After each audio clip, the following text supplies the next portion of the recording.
Hello everybody and welcome back to my humble channel. Welcome back to my DCS World series with the Su25t in English. Today we are going to talk a little bit about how to taxi to the runway, how to navigate, and how to return home. I'm going to do a bit of editing. I'm not going to record the entire flight.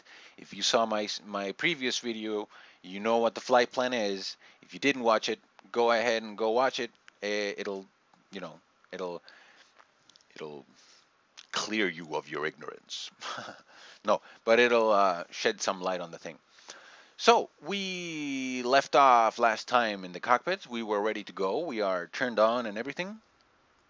Lights are on. We are ready to go. Let us ask for permission to. Oh, he didn't. Okay, never mind. So let's just shit on him. Let's take a look outside.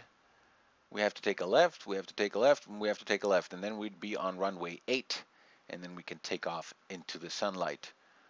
I am using a little modification of one of the files to make the clouds shadows a bit more intense than usual. Also, I have a modification installed that is supposedly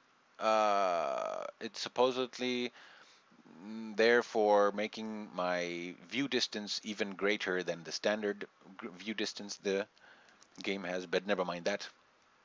Okay, people, so I'm going to start throttling up.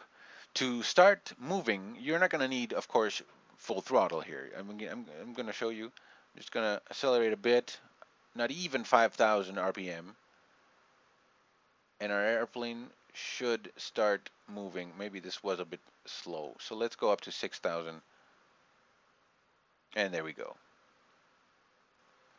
So between 5,000 and 6,000 should be enough. Okay, I'm going to use my joysticks twisty thing to turn. I wouldn't recommend exceeding 30. Well, I have it set to kmh, so these are not knots or feet or whatever. This is the metric system.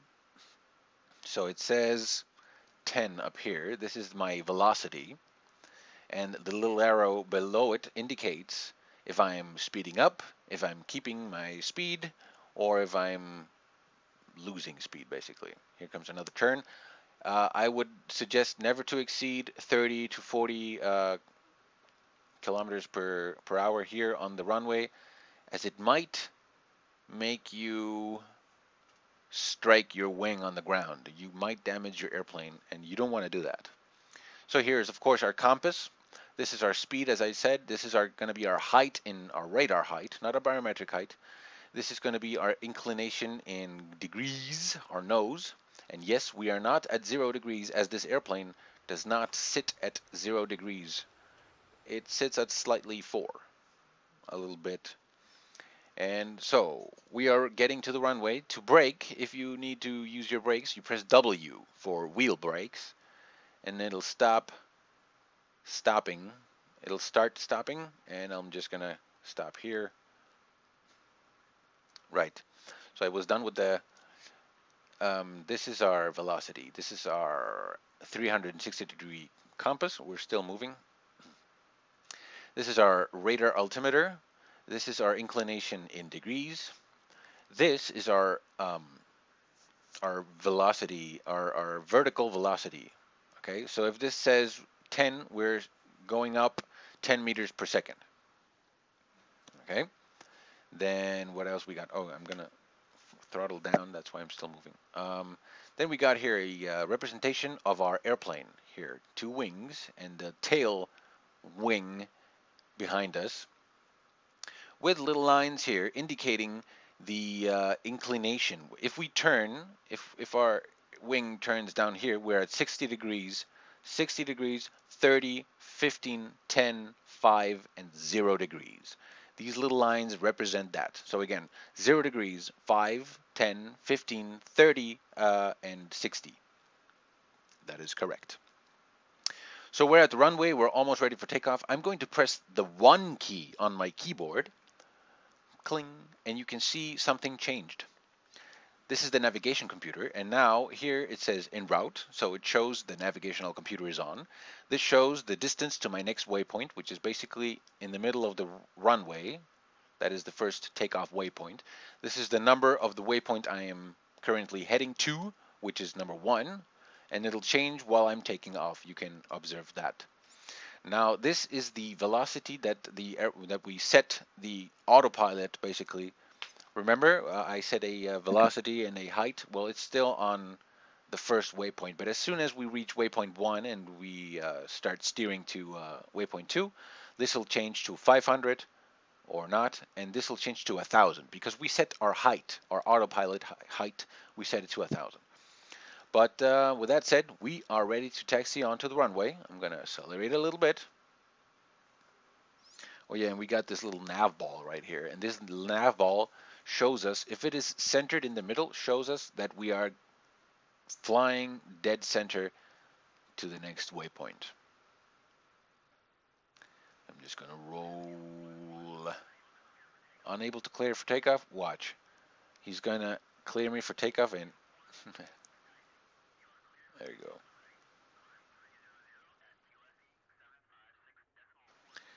So just stop right there. Exit the menu. So I have my brakes pressed. I have W on hold right now. I'm keeping my brakes pressed. I'm going to start accelerating up to 70-80%. As you can see, the needles are going up. My airplane is trying to move forward, but since I have the brakes on, it's not. I'm going to release the brakes now, and I'm going to give full throttle, and that's it. And here we go. Our first takeoff in my channel's English tutorial series on the Su25t. Here we go. I'm going to try to keep a straight line, of course, down the center line. And as soon as I reach a decent speed, which should be around right now, 350 is a decent speed, I'm going to press down on my stick. And I'm going to gently take off. Yes, I'm going to press G to retract my landing gear. So waypoint 2 is on the way. It's 15 kilometers away, and I am climbing to my target height of 1,000. As we can see up on the right hand corner of the HUD, it says 1,000, and my altitude is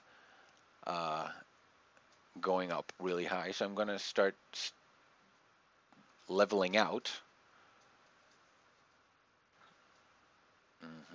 Somewhere around here. It's not 1,000 exactly, but who cares? So I'm going to press Alt, left Alt, and 6. Okay, so that happened. I'm going to decelerate because we're going way too fast. But I just pressed Alt and 6, and now I let go of my joystick, and we can see it is moving because now the autopilot is on. And left Alt 6 happens to be your en route mode. So if you have a flight plan in your thing, the computer will take over and fly you safely to your destinations. All right. This is the Alt 6 en route autopilot mode. I'm going to press A to turn off my autopilot. There we go. And now I should be able to regain control as the trimmer was set on 0. Perfect. So now I can fly around, and I'm going to talk a little bit about the other autopilot modes. So we turn them on by pressing Alt, and then one of the 1, 2, 3, 4, 5, 6, 7, 8 keys. I'm not sure if that's as many as there are. I know there are many. So I'm going to talk about number Alt 1. I just pressed it, and the way my airplane was inclined that moment, this is the way it's going to stay. Okay, I'm climbing rather slowly, but I'm climbing. I'm keeping a speed of 660 approximately, and an inclination of 45 degrees maybe.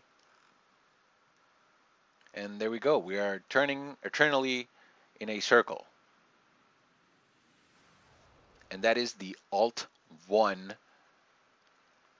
autopilot. So I turned off the autopilot again, which is, again, I'm going to turn it on again. Let's change direction. Let's change this direction, more inclined.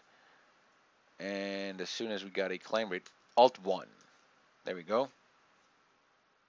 And it's going to stay because there's like a limit, I think. There's a limit of how steep it'll turn. But never mind. So we got a little light on there showing us that this is the autopilot and that is on. I'm going to press A. Something else turns on and then it turns off again if I press it again. So now I have control. Okay, so this will happen to you maybe, that your trimmer is then set to something else. Look, I let go of my joystick and it wants to turn me to the left like a bitch. So I got to compensate for that. Let's check up. We're not crashing. We were going to crash. So if your trimmer is not centered, the way I do it is I press Alt 3, left Alt 3, and the autopilot turns on to for stable and level flight. This is a flight that will just fly forward, forward and level, which is very useful. Okay, and now if I were to turn off my autopilot, now the trimmer is centered and is not flying me crazily anywhere to anywhere. Okay, so I'm going to press Alt, left Alt 6 again. There he goes. He took over. It's going to bring me back to my 1,000 meters height, and he's going to fly me to the next waypoint, which was number 3.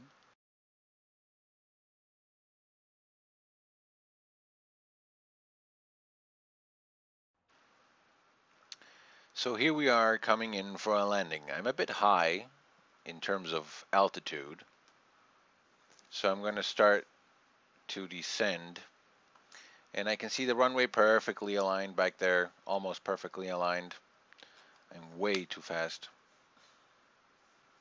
So what I'm going to do now is I'm going to start lowering my flaps for landing, and I'm going to press Shift B to open my air brakes, as you can see right now,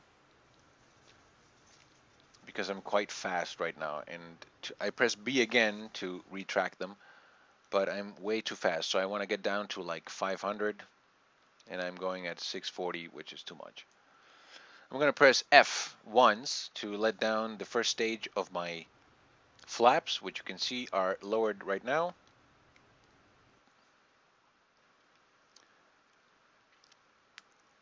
Right, I'm going to retract the brakes. Right, I'm going to press left Shift F to lower the second phase of my flaps and my landing flaps, basically. I am at 450 almost. I'm throttled to 0. I'm going to press G to lower my landing gear. Okay, so as soon as I hit the runway, I'm going to want to start braking, and I'm going to do that, of course, with W. But also, I have a whoa, shit. Okay. And also, I have a parachute. So as soon as I touch down, I'm going to press P. Not as soon as I touch down, but as soon as I reached a nice.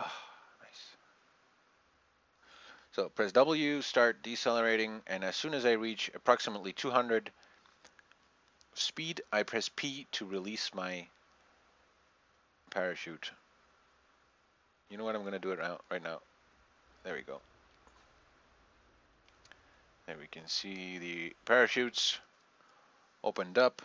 To release them, I press P again once I've reached a taxiing speed. There we go. Just release them. There they are, somewhere in the back. And here we go. We are able to taxi. Press W to speed down. I'm at 50. I don't want to be exceeding 30 or 40 when I turn, especially when I have a payload. You see, my airplane goes way to the right when I start turning. And if I'd have bombs or fuel tanks or something, I could strike my wings on the ground. I'm going to press F 2 times to retract the flaps entirely. And this concludes my takeoff, navigation, and landing tutorial. I hope you've enjoyed it. I hope this was somewhat useful for you. Have, I hope I've stirred up your interest towards this video game, which, by the way, is absolutely free. And you will never find a more deep and more realistic simulator out there right now. Of course, Kerbal Space Program is one of the best simulators ever. Kerbal Space Program and this one right here. But yeah, people, thank you so much for watching. I hope this was somewhat useful for you. Like I said, if you have a joystick and a semi-powerful PC, you should get this game because it is free, and the learning curve is pretty steep, but it is very satisfying to learn stuff. And when you first fly your first mission, you fly to a target area, you identify and destroy your targets, and you return home safely. It's a real satisfying feeling when you get to that point, because it'll take a while until you are at that point. But with that said, people, thank you so much for watching. My name is Juan Enrique at the Let's Play Indie Games channel. Rate my videos, share my videos, comment on my videos. That way I can see who you are and you enter a chance of winning video games. I've mentioned this before, but I have to mention it again because I must get rid of the games. Yes? Remember, you can win an A10C for this game, and you can win a KA50, a chopper, for this DCS World Simulator. Okay? So people, thank you for watching. Next mission will, of course, cover maybe unguided ornaments, bombs, and unguided rockets and machine guns. Okay? So stick around, people, and maybe we'll see each other soon. Until next time, until next time.